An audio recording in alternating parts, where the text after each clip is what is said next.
YCP నాయకులందరూ బేసిక్గా ఒకటే మాట మీద ఉండాలని బలంగా ఫిక్స్ అయిపోయినట్టున్నారు.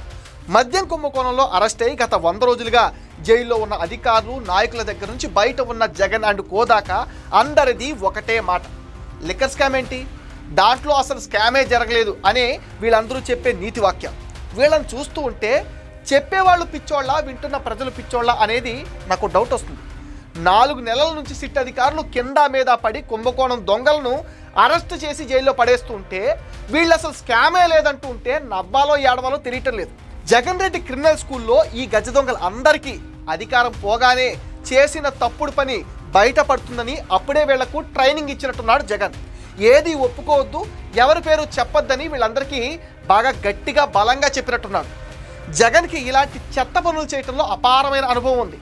అక్రమాస్తుల కేసులో 43,000 కోట్లు దోచుకున్నాడని సిబిఐ కేసు పెట్టి జగన్ని చెంచల్గూడ జైల్లో 16 నెలలు పెట్టినా జగన్ ఇప్పటిదాకా తన తప్పు ఒప్పుకోలేదు. తన మీద పెట్టిన కేసు అక్రమం అనే మాట్లాడతాడు. ఇప్పుడు మద్యం దోపిడీదారులు చెప్పేది కూడా అదే. స్కాము లేదు, తొక్క లేదు. తమ మీద అక్రమ కేసు పెట్టి చంద్రబాబు నాయుడు కక్ష సాధింపు రాజకీయాలకు పాల్పడుతున్నాడని శుద్ధపూస కబుర్లు చెప్తూ ఉంటారు. వాళ్ళు చెప్పే ఆ సొల్లు కబుర్లు మనం వింటూనే ఉంటాం.